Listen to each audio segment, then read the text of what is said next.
Hi, welcome to the Pursuit of Truth. Just a quick one. Wanted to talk about this idea of power. How we intrinsically we're all born the same. Each one of us has exactly the same amount of authority, exactly the same amount of power when we're born, and then we grow into this system, the Monopoly game, the game board of life. And then we start to scale people based on their positions and sometimes their knowledge. And it was just interesting me when I was thinking about this I'm a Celebrity thing with Nick Knowles and Haggerty from The Chase, and how people would instinctively follow her because she is seen as a knowledgeable person, even though all she does is quiz shows. And whereas Nick Knowles is just a presenter on a DIY show, so they probably see him like a builder. And yet, well, it's sort of snobbery, isn't it? But it's just the way that we take on these roles that, when you wear a white lab coat, suddenly what you say merits more than the man on the street who can't afford a house and doesn't know where his next meal's coming from. But yet intrinsically we're all exactly the same. You can't gain power. It's not something you manifest. It's an illusion. It's a fiction. It's the fiction of life. The fact that we live the way that we do, we can live any way that we do, and that's borne out through history, if any of it is true. Even if you talk to your parents or your grandparents, and if you talk to people from different countries, how you see their lives were different than ours. And so this fiction is ever evolving. So I was thinking how crazy it is that we don't realize that we're all exactly the same. And yeah, I guess some people would argue that, oh well, if someone has studied something, learned something, then obviously there'd be more of an authority. But that doesn't always work, because, like the example I gave, and I think it's in the companion of the Pursuit of Truth, Professor James Tracy, who was questioning the Sandy Hook incident, he was a tenured professor and he lost his job. And I'm sure that anyone who's heard what he's had to say will probably mock him now, despite him being a professor. So it doesn't always work. You see, the power of authority only ever works if you toe the party line, as it were, the story of the day. If you go against it, then suddenly that power that you had suddenly disappears, despite you having all the learning and the education. Like I said previously, if he hadn't said anything about Sandy Hook, he'd probably still be a well-respected professor, still studying there. And the people, and if he released a video on YouTube about some, aspect of his knowledge that he studied, people will be cheering, not mocking.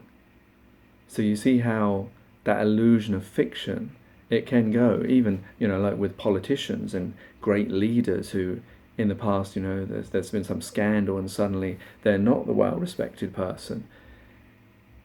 So we buy into this fiction, but it doesn't always stay there, which just goes to show you that it is a fiction, it's not reality, because how can he 1 minute be someone who's well respected and who has authority and that people would believe him, and then the next minute, just because he says something against the mainstream, that suddenly he's not worth listening to. It's a bit like how celebrities, that same thing when, they do something really bad and then suddenly, people stop buying their records.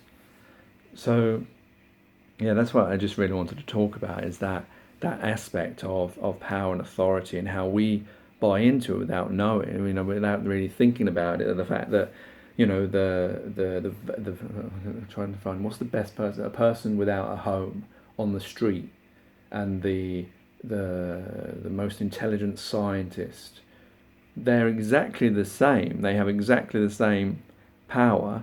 They both have the power of their mind and the power of their speech and all that kind of stuff. They're exactly the same people. They could be interchangeable just depending on their circumstances and where they find themselves now and all these other variables that shape them into the being that they are. They could have the same capacity of intelligence. So we need to sometimes think about that just because someone is considered an authority or someone is intellectual, it's like Gav on Beyond the Imaginary Curve. I'm sure that if people hear enough of him talking about flat Earth, suddenly people will start to ridicule him and attack him. Or you see it on the comments anyway, even though he has learning and study. So you can see how that illusion can disappear.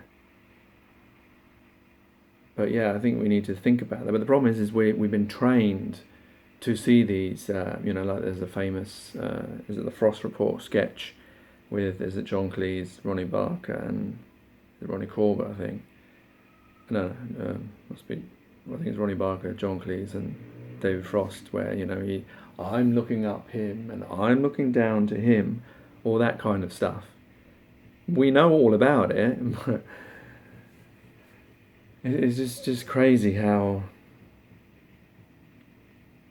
we don't really notice sometimes how we're thinking and how we're acting, and how it's very important, because therefore if someone has intelligence or has authority, then anything that person says is believable as long as they stick within the parameters of believable mainstream stories.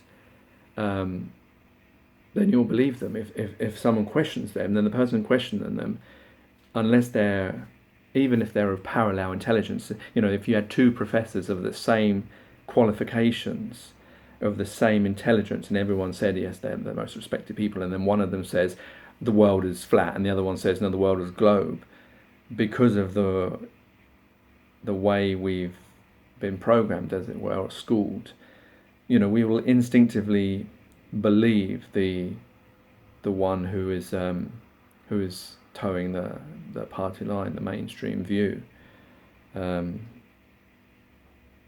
because we see someone who doesn't do that as a rebel or as an anarchist. So yeah, I just thought that was an interesting aspect that I was thinking of. I know it's nothing new to most people. Everyone knows that we're all exactly the same and there is no difference to us, and all this power stuff and authority is all fiction. It's like, if I addressed you in a suit now, I'd probably, gain more credibility of what I'm saying. Or if I was in this major big complex, or if I was sitting at a desk at the BBC suddenly spouting this out on Newsnight. No, they probably thought I was crazy, actually. But yeah, there was something else I was thinking of, but it keeps drifting out of my mind to do with this. Yeah, I don't remember now. Yeah, the other thing I was thinking of is that sometimes also we understand the idea of authority and that it's fiction and this, that, and the other, but and in certain aspects of the things that we believe, as it were, or know, and then we don't always realise that when someone else comes across something and says, oh, blah blah blah blah, and you instantly say, no, that's rubbish, that's not true. A bit like in with the I'm a Celebrity, when Emily Attack was introduced to the idea of the moon landings being fake. She instantly, without even thinking about it, said it's bollocks, without any kind of analysis of it. Whereas other things she may be already aware that politicians lie, say. So sometimes we know that we're living in a fiction and all these stories, but then when something new comes along, we like when even I do this, when talking about the GCE math thing, my instant thing was to think, oh no, this one is just some guy who's trying to make money and this, that, and the other, because we've seen all these stories over and over again on television and the story, and then then when you start to be questioned and you start to think about things and look at things the way things are, and you remember, wait a minute, these are old ways, these are globe ways. The way we run our world is not the best way to do it. Why should we hold on to these things? The slow grinding structure of nothing ever getting done and progress being, well, the word just not, well, that's the problem. Progress is very slow, whereas progress should not be slow. In every single thing that we seem to do, and we've always got an excuse for something, and there's always, the money aspect or the people aspect, where yeah, so yeah, that's basically it. Anyway, I think I've rambled on long enough. Take care, take it easy, God bless, and peace.